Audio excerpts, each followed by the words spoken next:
Hello students, welcome to Roshni engineering hub. आज की class का हमारा टॉपिक है mean value theorem. Mean means क्या होता है, एवरेज, एंड वैल्यू मीन्स क्या होता है, किसी फंक्शन की वैल्यू या किसी फंक्शन का डेरिवेटिव। मीन वैल्यू थ्योरम को हम शॉर्ट में कहेंगे एमवीटी। एमवीटी जो होता है एक बहुत ही ब्रॉडर कंसेप्ट होता है, जिसके अंदर कुछ स्पेशल केसेस होते हैं, जैसे कि रोल्स थ्योरम और लैग्रेंजे थ्योरम और कॉचेस theorem.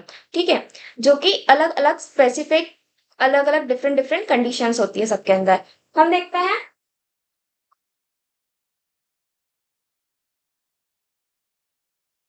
Types of एमवीटी।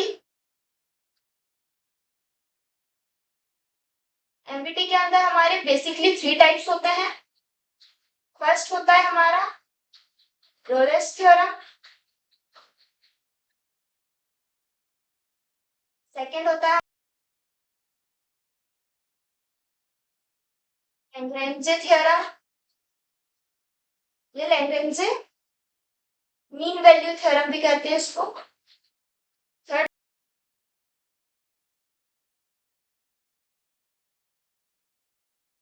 कॉचेस mean value theorem. ठीक है, ये हमारे थ्री टाइप्स ऑफ एमवीटीज होते हैं, रोलेस थ्योरम, लैग्रेंजे थ्योरम और कॉचेस थ्योरम। इन तीनों ही थ्योरम्स के जो होता है उनके डिफरेंट डिफरेंट कंडीशंस होती हैं टू अप्लाई। ठीक है, तीनों ही थ्योरम्स की अपनी अपनी अलग अलग कंडीशंस है, जिनकी मदद से हम इन स्पेसिफिक थ्योरम्स को प्रूव करते हैं। ठीक है, एक थ्योरम और होती है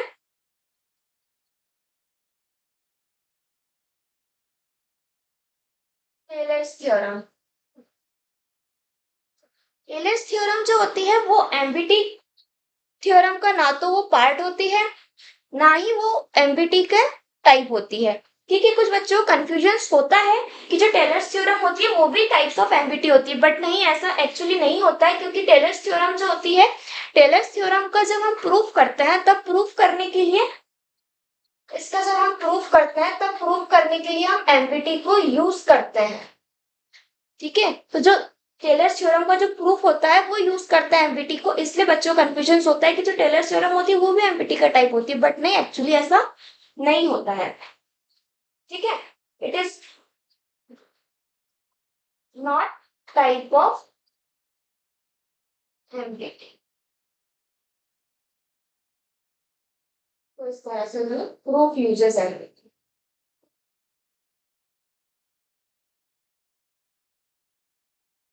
तो जो टेलर्स थ्योरम होता है उसका जो प्रूफ होता है वो एमबीटी को यूज करता है, बट जो टेलर्स थ्योरम होती है वो एमबीटी का टाइप नहीं होती है। ठीक है, अब यहाँ पर जो टाइप्स ऑफ एमबीटी में जो फर्स्ट टाइप है रोलर्स थ्योरम। रोल्स थ्योरम हमने हमारी प्रीवियस वीडियो में स्टडी करा था। अगर आपने वो वीडियो नहीं देखी हो तो लिंक डिस्क्रिप्शन में, आप वहां जाकर उसको देख सकते हैं। रोल्स थ्योरम में हमारे पास कंडीशन क्या थी, तीन कंडीशंस थी कि फर्स्ट जो हमारा फंक्शन है वो कंटिन्यूअस होना चाहिए eight close interval a comma b, और डिफरेंशिएबल होना चाहिए eight open interval a comma b पर, और जो f ऑफ a की वैल्यू होती है वो f ऑफ b के इक्वल में होना चाहिए। ठीक है, तभी जो हमारा उस इंटरवल a कॉमा बी में एक पॉइंट कहीं एग्जिस्ट होता होगा c, उसका जब हम डेरिवेटिव फाइंड करेंगे तब वो क्या आएगा, इक्वल टू 0 में।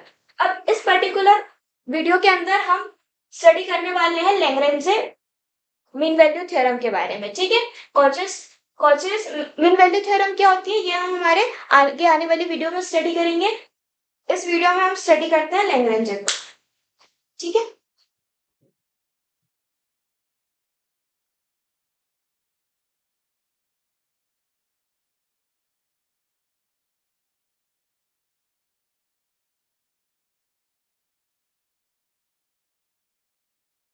लैग्रेंजे को ही हम कहते हैं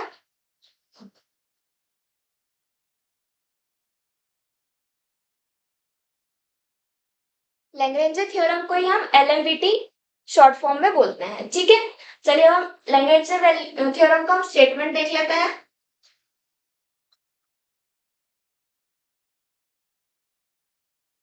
एलएमवीटी हमें क्या बोलता है,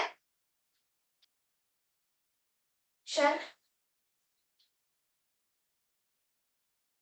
F of x is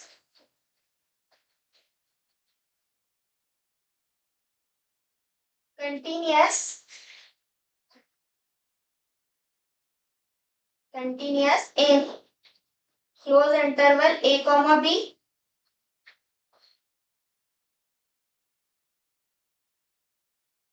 differentiable in open interval a comma b, and f of a is not equals to f of b, then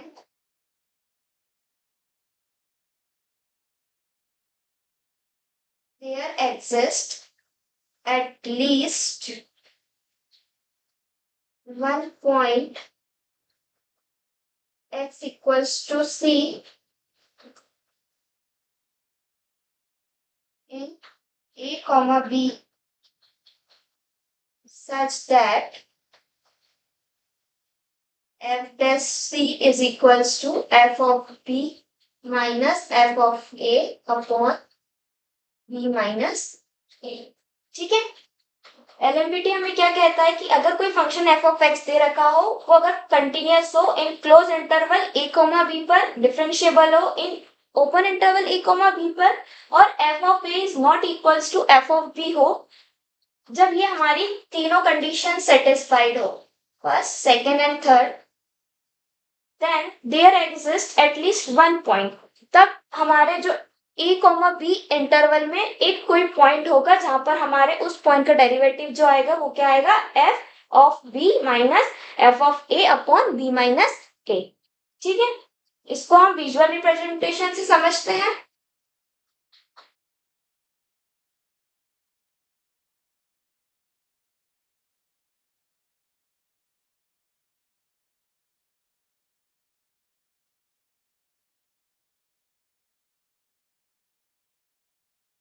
ये हमारा ग्राफ है एफ ऑफ एक्स और वाई एक्सिस पर, सॉरी वाई एक्सिस पर and x at x axis पर। ठीक है, ये हमारा फंक्शन है। सपोज यहाँ पर एक हमारा कोई पॉइंट है ए और यहाँ पर हमारा पॉइंट है बी। ठीक है, एफ ऑफ जब ए को हम फंक्शन में पुट करेंगे तो हमारी जो वैल्यू आएगी वो क्या होगी, एफ ऑफ ए, और जब हम फंक्शन में बी की वैल्यू पुट करेंगे तब हमारी जो वैल्यू आएगी वो क्या होगी, एफ ऑफ बी। ठीक है, अब हम इस इंटरवल के बीच में एक कहीं पर पॉइंट लेते हैं। सपोज ये हमारा पॉइंट है सी, यहाँ से हम एक टेंजेंट ड्रॉ करते हैं। ठीक है, हमने ये टेंजेंट ड्रॉ करी इस पॉइंट सी पर। अब ये जो टेंजेंट है, क्या इस टेंजेंट का स्लोप जीरो? रोल्स थ्योरम में याद कीजिए हमने पढ़ा था कि जो हमारा स्लोप आ रहा था वो एक्स एक्सिस के पैरेलल में था, इसलिए जो हमारा डेरिवेटिव आ रहा था वो एफ ऑफ सी का क्या आ रहा था, जीरो आ रहा था। अब जो यहाँ पर जो स्लोप है, जो यहाँ पर स्लोप है वो हमारा equal to, sorry parallel to x axis नहीं, मतलब स्लोप हमारा जीरो नहीं है, मतलब स्लोप की कुछ वैल्यू होगी।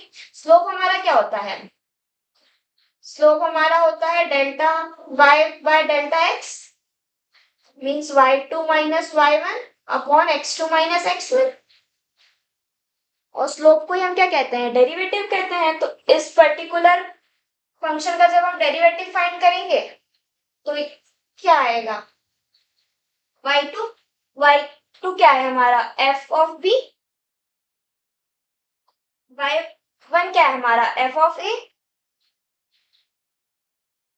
x2 है हमारा b एंड x1 है क्या है हमारा a।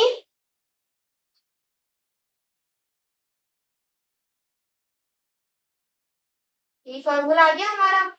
ठीक है, तो ये हमने ग्राफिकल रिप्रेजेंटेशन से भी इसको समझ कर देखा स्टेटमेंट को। अब आप इसको नोट डाउन कर लीजिए, फिर हम कुछ क्वेश्चंस को सॉल्व करेंगे।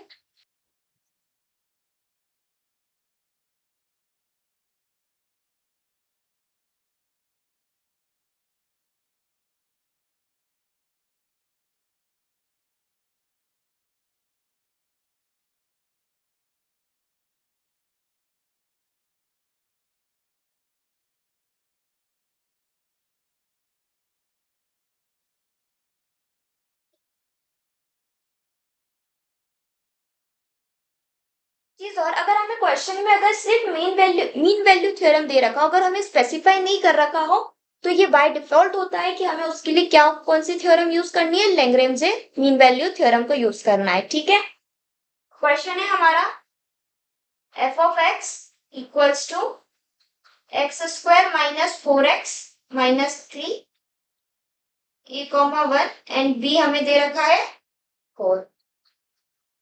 ठीक है, फर्स्ट कंडीशन हमारी क्या थी, यहाँ पर हमें फंक्शन दे रखा है x square minus 4x minus 3 और हमें इंटरवल क्या दे रखा है 1 to 4 तक, a की वैल्यू 1 है और b की वैल्यू 4 है। ठीक है, हमारी फर्स्ट कंडीशन क्या होती है कि हमारा जो f ऑफ x है वो कंटिन्यूअस होना चाहिए और सेकंड कंडीशन क्या होती है, डिफरेंशिएबल होना चाहिए। प्रीवियस वीडियो में हमने देखा था कि अगर फंक्शन हमारा पॉलिनोमियल फंक्शन हो, ट्रिग्नोमेट्रिक फंक्शन हो, तो हमारा जो फंक्शन होता है वो कंटिन्यूअस भी होता है, डिफरेंशिएबल भी होता है। यहाँ पर जो हमारा फंक्शन है वो क्या है, पॉलिनोमियल फंक्शन है, तो जो हमारा फंक्शन होगा वो कंटिन्यूअस होगा। तो हम डायरेक्टली लिख सकते हैं जो F of x is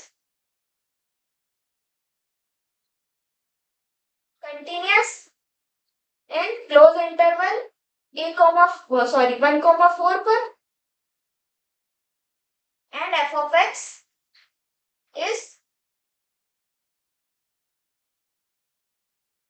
differentiable in open interval 1,4 पर। ठीक है, अब हम चेक करते हैं एफ ऑफ एक्स हमारा क्या है, x square minus 4x minus 3। अब हम एफ ऑफ ए और एफ ऑफ बी की वैल्यू को कैलकुलेट कर लेते हैं, क्योंकि हमें हमारे फॉर्मूले के लिए एफ ऑफ ए और एफ ऑफ बी चाहिए रहेंगे। एफ ऑफ ए हमारा क्या है, एफ ऑफ 1, एफ ऑफ 1 क्या हो जाएगा, 1 का स्क्वायर करेंगे तो 1 माइनस 4 माइनस 3 दैट इज 4 में minus that is minus 6। Okay, f of b भी कैलकुलेट कर लेते हैं। एफ ऑफ बी क्या है हमारा, एफ ऑफ 4 का स्क्वायर करेंगे तो 16, 4 into 4 that is 16 minus 3, 16 cancel हो जाएगा, माइनस 3 बचेगा। एफ ऑफ ए और एफ ऑफ बी हमारे दोनों ही इक्वल नहीं है। ठीक है, तो अब हम चेक करते हैं, यहाँ पर हमारी फर्स्ट कंडीशन भी हो गई, सेकेंड कंडीशन भी सेटिस्फाइड हो गई और यहाँ पर हमारी थर्ड कंडीशन भी सेटिस्फाई हो गई, f of A is not equals to F of b. ठीक है, अब हमारा जो ये फंक्शन है एफ ऑफ एक्स, इसको हम लेते हैं x square minus 4x minus 3। अब हम इसका डेरिवेटिव फाइंड कर लेते हैं, एफ डैश एक्स क्या होगा 2x माइनस 4। ठीक है, अब हम एफ डैश एक्स को एफ डैश सी कर जहां जहां पर हमारी x की वैल्यू वहां पर हम c को पुट अप कर देते हैं, तो ये हो जाएगा हमारा 2c माइनस 4। ठीक है, हमारी एफ डैश सी की वैल्यू क्या आ गई, 2c माइनस 4। अब हमारा जो फॉर्मूला था वो क्या था, F dash C is equals to F of B minus F of A upon B minus A. ठीक है, अब एफ डैश सी की वैल्यू क्या है हमारी 2c minus 4, 2c minus 4। F of b हमारा क्या कैलकुलेट हुआ था minus 3 minus F of a हमारा कैलकुलेट हुआ था minus 6, this is minus 6 upon b की वैल्यू क्या है हमारी 4 और ए की वैल्यू है हमारे पास में 1। ठीक है, then 2c minus 4 equals to minus 3 plus 6 upon 3, this is 3 upon 3 that is 1, तो 2c minus 4 equals to 1, 2c is equals to 4 यहाँ जाएगा 1 plus 4, 2c is equals to 5, c की वैल्यू हमारे पास आ जाएगी 5/2 that is approx 2.5 रहेगी। ठीक है, और हमारी c की वैल्यू क्या आ रही है 2.5। अब हम देखते हैं क्या ये हमारे 1 और 4 के इंटरवल में बिलोंग कर रही है 2.5, तो means this is belongs to our 1 to 4 interval. तो हमने क्या देखा था, सी की जो हमारी जो इस इंटरवल है, इस इंटरवल के अंदर एक कोई पॉइंट होना चाहिए सी, जिसकी वैल्यू इस इंटरवल के अंदर आ रही हो, और उसका जब हम डेरिवेटिव फाइंड कर रहे हैं, हमने इस डेरिवेटिव में इस फॉर्मूले की मदद से जब हमने सी की वैल्यू निकाली, तो सी की वैल्यू हमारे इस इंटरवल के लिए अंदर आ रही है, मीन्स एंस जो हमारा LMBT है वो वेरीफाई होता है। ठीक है, इसको नोट डाउन कर लीजिए, फिर नेक्स्ट क्वेश्चन को देखते हैं।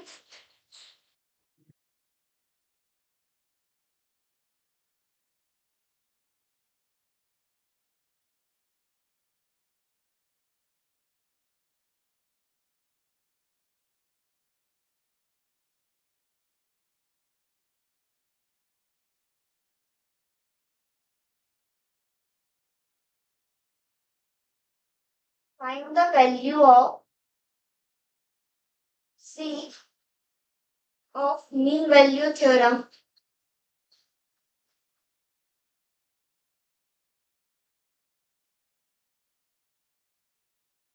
for fx equals to x cube and minus 2 to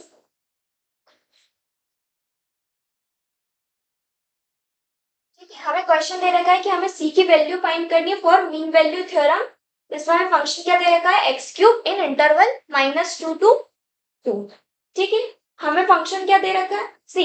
सबसे पहले तो यहाँ पर मीन वैल्यू थ्योरम बोला, हमें यहाँ पर स्पेसिफाई नहीं करा है कि हमें लैग्रेंजे थ्योरम पर वर्क करना है। मैंने आपको बताया था कि कहीं पर भी अगर मीन वैल्यू थ्योरम दे रखा हो और अगर यहाँ पर स्पेसिफाई नहीं कर रखा है कि हमें रोल्स थ्योरम से फाइंड करना है या कैशियस थ्योरम को यूज करना है, तो हमारा बाय डिफॉल्ट होता है कि हम यहाँ पर लैग्रेंजे थ्योरम को ही यूज करेंगे।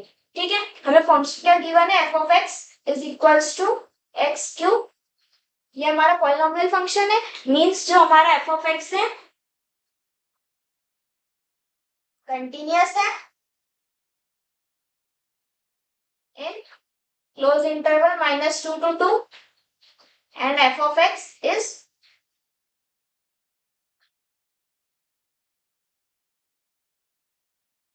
differentiable in open interval -2 to 2। ठीक है, फर्स्ट और सेकंड कंडीशन हमारी सेटिस्फाइड है। अब हम एफ ऑफ ए और एफ ऑफ बी को कैलकुलेट कर लेते हैं। एफ ऑफ ए क्या आएगा हमारा, एफ ऑफ -2 कैलकुलेट करेंगे तो -2 का cube that is -8। F of b calculate करेंगे, एफ ऑफ 2 दैट इज 2 का क्यूब दैट इज 8। ठीक है, हमारी एफ ऑफ ए और एफ ऑफ बी की दोनों की वैल्यू इक्वल नहीं आ रही है, थर्ड कंडीशन भी हमारी सेटिस्फाइड है। F of A is not equals to F of B. See, अगर यहाँ पर हमारी एफ ऑफ ए और एफ ऑफ बी की अगर वैल्यू अगर इक्वल आती है तो हम यहाँ पर लैग्रेंज थ्योरम को यूज कर सकते हैं क्या, नहीं कर सकते हैं। क्यों, क्योंकि वो कंडीशन तो हमारी रोल्स थ्योरम की थी। देखिए यहाँ पर जो हमें फॉर्मूला था F of B minus F of A upon B minus A, अगर यहाँ पर हमारी ए और बी की वैल्यू अगर इक्वल में आ जाती है, अगर हम यहाँ पर दोनों की वैल्यू पुट करते हैं तो ये तो जीरो हो जाएगा। जीरो क्या होता है, अनडिफाइंड कंडीशन हो जाएगी, तो हम यहाँ पर हमारी बी और ए की वैल्यू तो इक्वल आ ही नहीं सकती। इसलिए जो हमारी थर्ड कंडीशन है वो ये प्रूफ होना चाहिए कि f of A is not equals to F of b. ठीक है,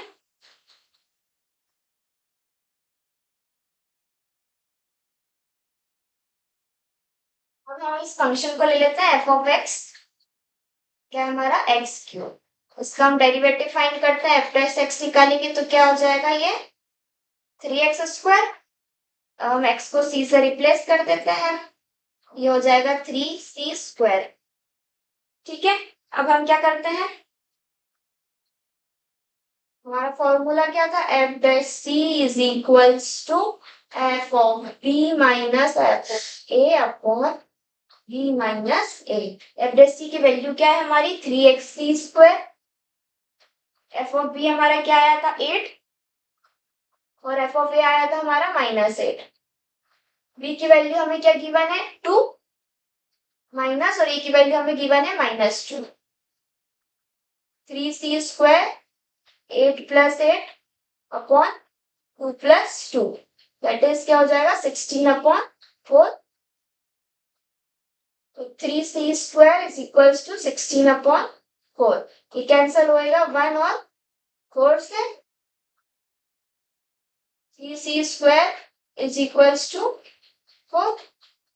c² की वैल्यू क्या आ जाएगी 4/3। तो यहाँ पर c की वैल्यू क्या आ जाएगी हमारी √4/3। रूट से बाहर निकालेंगे तो ये क्या हो जाएगा ±2/√3।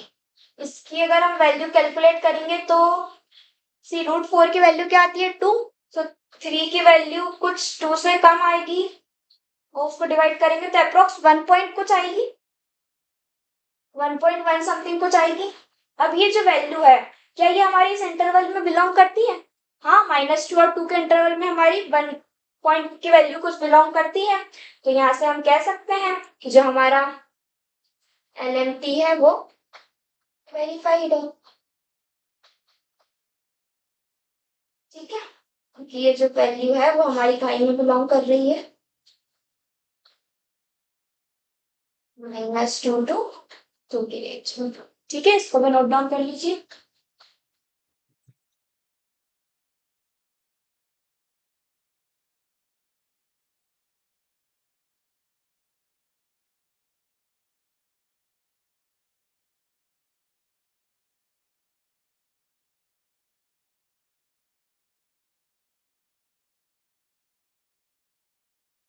तो हम नेक्स्ट क्वेश्चन को देखते हैं। नेक्स्ट क्वेश्चन है हमारा f(x) is equals to log x in 1, ठीक है। ये हमें फंक्शन गिवन है f(x) इक्वल्स टू log x और इंटरवल हमें गिवन है 1, e पर। ठीक है, हमें प्रूफ करना है कि हमारा जो फंक्शन है वो LMVT को वेरीफाई कर रहा है। log x जो होता है वो हमारा पॉलिनोमियल फंक्शन है, तो हम लिख सकते हैं directly f(x) is continuous in 1, e and f(x) is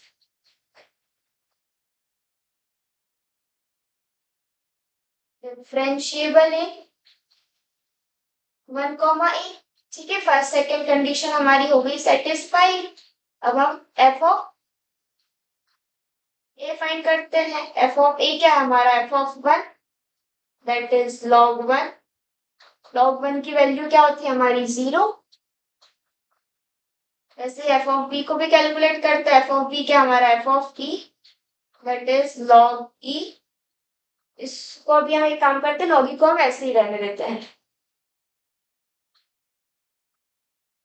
f(a) is not equals to f(b), third condition भी सेटिस्फाइड है। अब हमारा f(x) क्या गिवन है log x। log x का हम डेरिवेटिव फाइंड करते हैं। f(x) क्या आ जाएगा 1/x। ठीक है, 1/x आ जाएगा। अब हम x को c से रिप्लेस कर देते हैं 1/c। अब हमारा फॉर्मूले को देखते हैं। f(c) क्या होता है f(b) minus f(a) upon b minus a। f(c) क्या आ रहा है हमारा 1/c इक्वल्स टू f(b) की वैल्यू क्या है हमारी log e माइनस f(a) हमारा 0। b की वैल्यू क्या हमारी e -1। ठीक है, 1/c क्या हो जाएगा हमारा log e upon e-1। e-1 equals to c log e। log e की वैल्यू होती है वो होती है 1। log e की वैल्यू क्या होती है हमारी 1। तो यहां से c क्या हो जाएगा e-1। ठीक है, c की वैल्यू क्या आ गई e-1। और e जो होता है वो होता है हमारा यूलर्स नंबर होता है जिसकी वैल्यू कुछ होती है अप्रोक्स 2.7।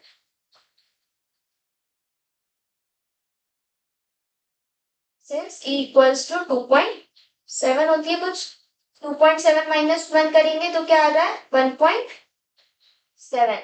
अब 1.7 जो होता है वो हमारा क्या 1 और e के बीच में आता है। e की वैल्यू हमें बताइए अभी 2.7 होती है, तो 1 और 1.7 हमारे इस इंटरवल में बिलोंग करता है, is belong to 1, E, therefore LMVT verified। ठीक है, इसको भी नोट डाउन कर लीजिए। आई होप आपको लैग्रांज थ्योरम समझ आया हो। अगर वीडियो हेल्पफुल लगा हो तो लाइक शेयर सब्सक्राइब जरूर करें। मिलते हैं नेक्स्ट वीडियो में, तब तक के लिए keep learning and keep growing.